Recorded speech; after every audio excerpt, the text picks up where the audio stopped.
It was one of those afternoons where the weather couldn't decide whether it wanted to rain or clear up. The sky in Vermont was a muted gray, and the air had that chilly, damp bite that signaled the start of autumn's grip on the land.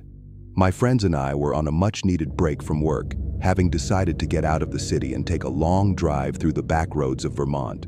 We were hoping for some fresh air, maybe some good conversation, and a break from the endless cycle of emails and phone calls. The plan had been to head for a popular hiking trail, but we found ourselves veering off course when a stretch of rural road caught our attention. We weren't in any particular rush. The landscape around us was so peaceful, so quintessentially New England, with its rolling hills and pockets of forest. The trees were just beginning to turn, the maples bursting into shades of amber and gold. It was the kind of day that made you forget time, the kind of day where the road ahead seemed endless, and everything around you was calm, quiet, and untroubled. Yet even in this serene setting, there was something else, a strange feeling that seemed to hang in the air, just beyond the edges of our awareness.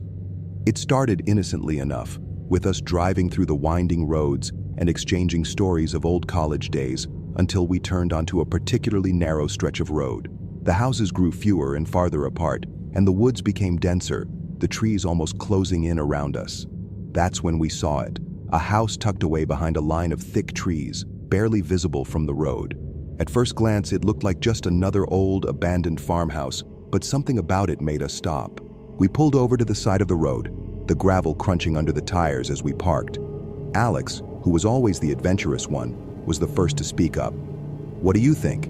Should we check it out?" Natalie, the more cautious one of the group, shot him a skeptical look. "It looks like it's been abandoned for years. No one's been here in ages." I looked at the farmhouse. The windows were broken, the front door hanging loosely on its hinges, and the once white paint was now peeling and faded. It sat eerily still, as though it had been forgotten by time. The air around it felt off. It wasn't just the decay that made it unsettling, it was the complete silence. Even though we were surrounded by trees and fields, there was no chirping of birds, no rustling leaves, no wind at all. Everything was unnervingly quiet. "We're already out here," I said, trying to break the tension. "It's just an old house. Let's check it out." Reluctantly, Natalie agreed, though she wasn't thrilled about it. We grabbed our jackets and made our way toward the house. As we approached the overgrown porch, I couldn't shake the feeling that we were trespassing, though we hadn't even stepped inside yet. It was as if the land itself was trying to warn us, but I dismissed it as just a momentary feeling. After all, what harm could an old farmhouse do? The porch steps creaked loudly under our feet, and with each step, I felt a little more uneasy. The air was colder now, and I pulled my jacket tighter around me. As we reached the door, Alex pushed it open with a creak that seemed much too loud in the silence. The door gave way easily, as if it hadn't been latched in years. Inside, the house was even more unsettling. The air was heavy, thick with dust and mildew, and there was an unmistakable smell of decay.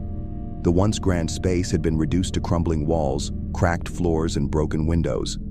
The wallpaper, what little remained of it, was peeling away like old skin. Some of the floorboards were warped, while others had been completely pulled away, leaving gaping holes in the wooden floor.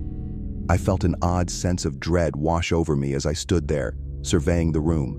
It was like the house itself was watching us, waiting for us to make our next move. "We should have brought a flashlight," Natalie said, her voice barely above a whisper. "It's darker than I expected." Alex waved her off. "It's fine. It's just an old house. Let's look around." He led the way deeper into the house, and we reluctantly followed him. The further we went, the more we realized how isolated we were. The house was eerily quiet, with only the sound of our footsteps echoing in the halls. Upstairs, I could see the faint outline of a staircase, its wooden steps covered in layers of dust. The walls seemed to close in on us, and I couldn't shake the feeling that something was wrong. Something was watching us. We passed what seemed like the living room, where a broken-down chair lay toppled over in the middle of the room, and a fireplace stood cold and empty. I could almost feel the weight of time pressing down on us. As we moved toward the back of the house, Alex pushed open a door that led into what must have once been the kitchen. A long, narrow room with an old stove, cabinets that were half fallen apart, and a table covered in grime. The air here was staler, almost suffocating. It was then that I heard it, the faintest sound. A soft thud, like something heavy had dropped upstairs. My heart skipped a beat and I froze in place. The others hadn't seemed to hear it, or at least they weren't reacting. But I was sure of what I'd heard. It wasn't just a creak or a shift in the wood. It was something solid, something heavy. "What was that?" I asked, my voice tight. Alex glanced around, but before he could answer, another sound, this time louder, came from upstairs. It was unmistakable. Footsteps. Slow, deliberate, as if someone was walking up there. I don't know why, but I felt the sudden urge to leave. Something wasn't right.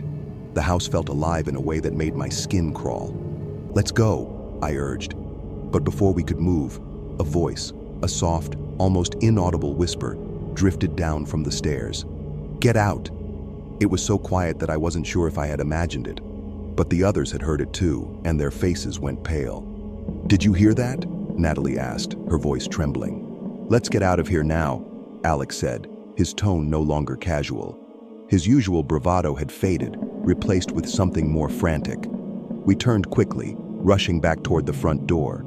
As I passed through the hallway, I heard another thud, followed by a loud crash, something heavy hitting the floor. The noise echoed through the house, and I didn't look back. I didn't want to see what was making those sounds. We reached the door, and Alex yanked it open, his hands shaking. The cold air hit me like a slap in the face, but I didn't care. I just wanted to get away. We all piled into the car, the engine roaring to life as Alex slammed his foot on the gas. As we drove away, I couldn't shake the feeling that the house was still watching us, its empty windows like eyes following our every move. We didn't speak much on the way back. The weight of what had just happened hung in the air, heavy and uncomfortable. Natalie was the first to break the silence. Did anyone else feel like it was alive?" she asked, her voice distant, as though she couldn't quite believe what we'd experienced. I nodded, though I couldn't put the feeling into words. It wasn't just the house, it was the land around it, the silence that had surrounded us, and the oppressive, unshakable feeling that someone was watching us. It felt like we had disturbed something that had been left alone for far too long. Over the next few months, I couldn't stop thinking about that farmhouse, the silence of the place, the strange feeling that clung to me even after we left. It stayed with me, and though I tried to convince myself it was just an old house with creaky floors and maybe a few animals wandering around, something inside me knew there was more to it. I don't know if we'll ever find out what was really going on in that house, but I do know this. I'll never forget the feeling of being watched. If you like this story, please like, share, and subscribe. Stay safe, and never go looking for something you're not ready to find. It was one of those rare, chilly evenings when the world feels quieter than usual.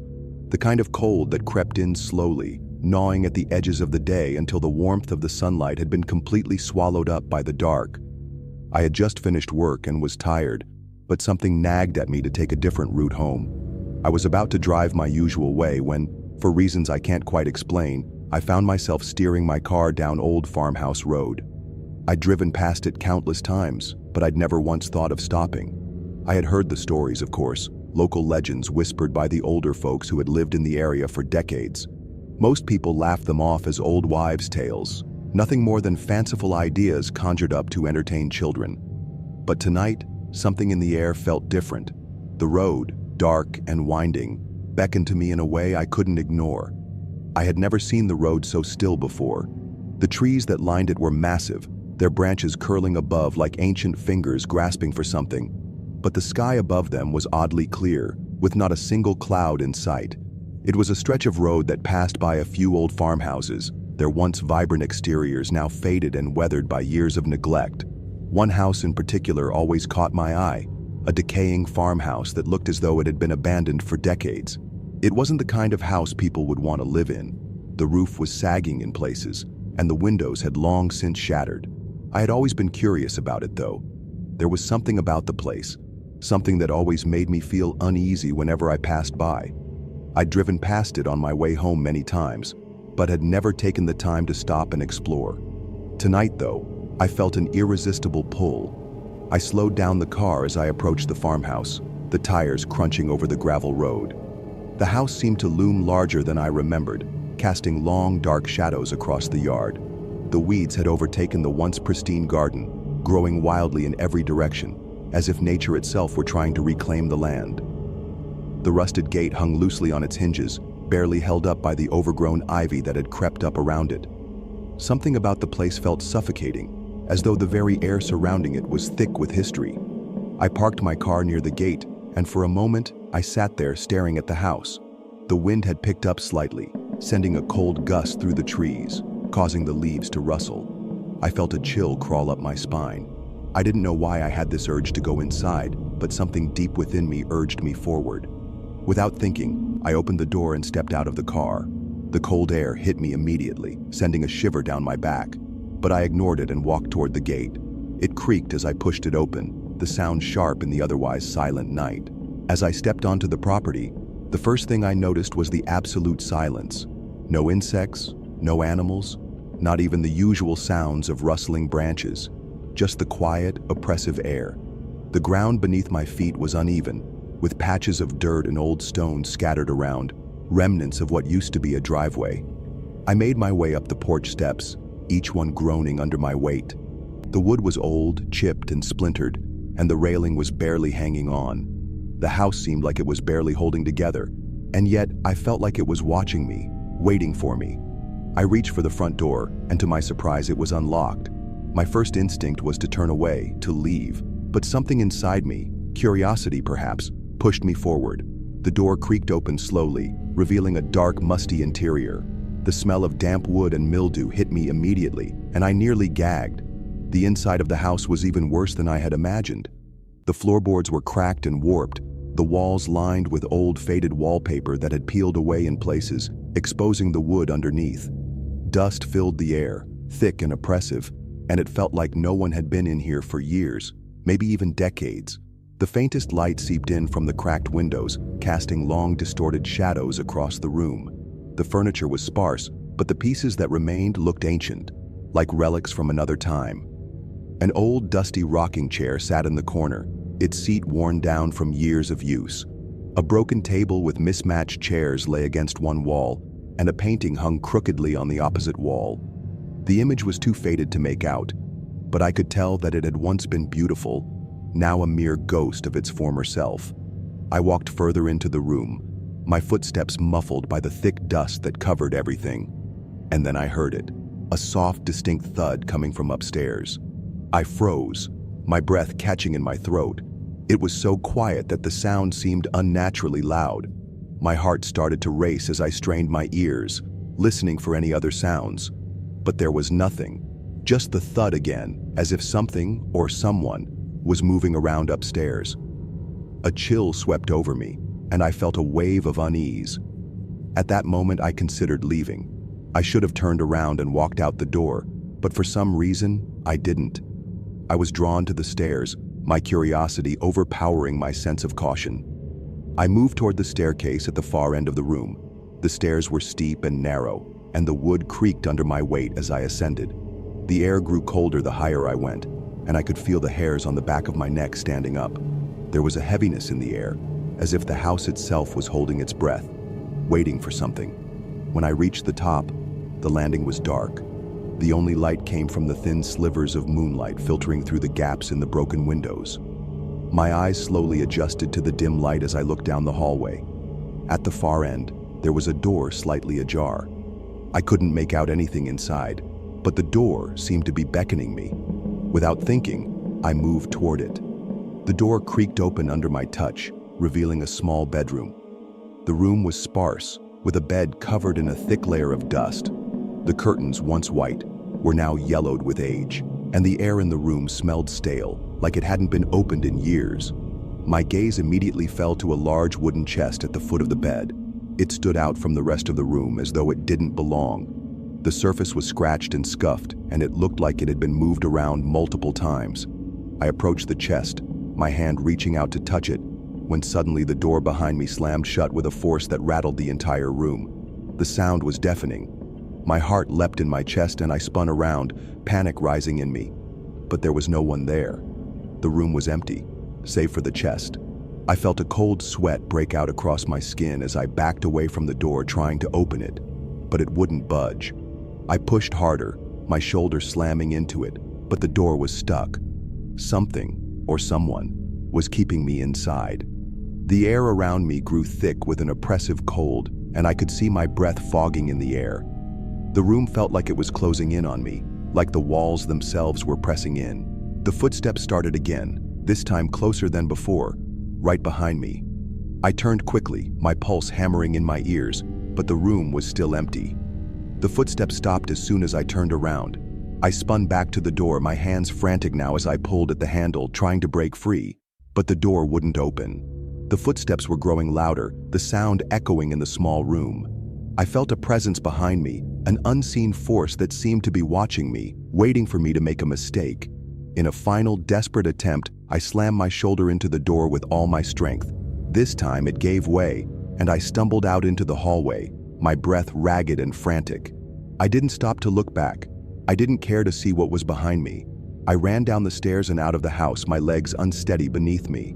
The door slammed shut behind me with a finality that sent a jolt of terror through my spine. I didn't look back as I drove away, my heart still racing. But as I passed the house, I glanced in my rearview mirror. The farmhouse was standing there, its broken windows like dark, watchful eyes, as though it was waiting for me to return. And as I drove away, I felt that same pull, that same unease. The house was calling to me, and I knew it always would. The curse of Old Farmhouse Road was far from over, and I couldn't shake the feeling that whatever had been in that house had followed me. If you like this story, please like, share, and subscribe. And remember, some places are better left undisturbed. The first time I drove through the Rocky Mountains, I had no idea that the picturesque views would eventually lead me into the kind of experience I'd never be able to forget. It was the middle of autumn, and the weather was perfect for a road trip. I had been living in Denver for a while and thought I'd take a break from the city, escaping into the serenity of the mountains. I knew of a small, remote farmhouse somewhere near a quiet little town called Glenwood Springs. It wasn't a popular tourist spot, but something about it had always intrigued me. I'd heard vague rumors from locals about the farmhouse, nothing concrete, just strange whispers about its history. I figured it would be the perfect place to get away from it all. The drive was beautiful at first. The trees were alive with rich shades of orange, yellow, and red, and the crisp mountain air filled my lungs as I drove deeper into the foothills. The road was narrow and winding, and the farther I went, the more isolated I felt. The sound of my tires crunching on the gravel was the only thing breaking the silence of the towering pines surrounding me. It felt peaceful at first, almost like the kind of escape people dream of, a place far removed from the chaos of city life. But as I passed a few houses, and the landscape grew even more desolate, something shifted. The beauty of it all began to feel eerie. I couldn't quite put my finger on it, but the air seemed heavier, thicker with something I couldn't name. I finally found the turnoff that led to the farmhouse. The road was barely visible, overgrown with weeds and wildflowers. My headlights illuminated the long-forgotten path as I bumped along, the car shaking with every rough patch. There was a strange stillness here, a quietness that felt almost suffocating. As I approached the farmhouse, I had to slow down even more. The house itself stood at the end of a long dirt driveway, its sagging structure barely visible through the overgrowth. The once white paint had peeled away long ago, leaving the house looking like a faded ghost of what it once was. The roof had collapsed in places, and the windows were dark, with most of the glass missing or cracked. The front porch was a tangle of vines and decaying wood. The house seemed abandoned, yet something about it didn't quite sit right with me. I parked my car a little way down the road and decided to walk up to the house. It wasn't that I was scared, I didn't believe in ghosts or anything like that. But there was something off about the place. The closer I got, the more uneasy I felt. The air had a strange heaviness to it, and it made my skin crawl. I tried to shake off the feeling, convincing myself it was just my imagination running wild. But as I reached the porch, I hesitated. The house loomed in front of me, a hulking structure that seemed to have its own presence, like it was watching me, waiting for me to make the next move. I pushed open the creaky door and stepped inside. The smell hit me first, stale, musty, like a place that hadn't seen life in years. The interior was even more decayed than the exterior. Dust clung to every surface, and the floorboards groaned under my weight. The walls were lined with peeling wallpaper, the once grand furniture now reduced to broken-down remnants of their former selves. The entire house seemed frozen in time, as though everything had stopped here, years ago. I stepped deeper into the living room, my footsteps muffled by the thick layer of dust. The remnants of an old fireplace stood at one end of the room, the stone cracked and chipped. A heavy silence filled the space, broken only by the occasional creak of the house settling. I was about to explore further when I noticed a door at the far end of the room, just barely ajar. It was strange. There was no reason for it to be open. The house was clearly abandoned, and yet this door had been disturbed. I approached it slowly, curiosity gnawing at me, but as I reached out to push it open, I heard something, a low, almost imperceptible sound coming from the other side. It was like a faint whisper or a groan, so soft I almost thought I had imagined it. My pulse quickened as I paused. The house was old, certainly, but I couldn't ignore the feeling that someone, or something, was there. I hesitated before pushing the door open a little further, revealing a narrow hallway that led to what looked like the kitchen. The room was dimly lit by a single beam of light coming from a small window, but the shadows in the corners seemed to shift, just out of reach of the light. I felt a wave of cold wash over me as I stepped inside. The temperature in the room was noticeably lower than the rest of the house, and the air felt damp. The kitchen was a complete mess, old, rusty appliances, broken dishes, and rotting food left in bowls on the counter. There was a rancid smell that seemed to seep into the walls themselves, but it wasn't the mess that made my skin crawl. It was the feeling that I was being watched. I glanced over my shoulder, half expecting to see someone standing behind me. The sensation was so strong, it almost felt like the air itself had thickened. When I turned back to the kitchen, something caught my eye. A figure, barely visible in the shadowed corner, moved. At first, I thought it was my mind playing tricks on me, but as I looked closer, my heart skipped a beat. There was definitely something or someone standing there watching me. I froze, my breath catching in my throat. The figure was tall and thin, its outline barely discernible in the dim light. I could make out nothing more than a vague shape, but I could feel its presence, its eyes on me. My legs felt heavy, as if the weight of the air around me had become too much to bear. For a split second, I thought of turning and running, but the figure seemed to move closer, its form becoming clearer, although still indistinct. I backed up slowly, my pulse hammering in my ears. I had no idea what I was looking at, but I knew that it wasn't a trick of the light. The figure shifted again, taking a step forward, and I bolted. I ran through the house, my footsteps echoing through the empty rooms. The floorboards creaked beneath my feet, and I could hear a distant sound, a low hum, coming from somewhere deep within the house. I didn't stop until I was outside, gasping for air, my heart pounding in my chest. I stood in the yard, my breath coming in short bursts. I didn't know what had just happened, but I knew I couldn't go back in. The farmhouse, with its dark presence and the figure I'd seen in the kitchen, had unnerved me more than I could put into words. I couldn't shake the feeling that something or someone was still in that house, watching me from the shadows.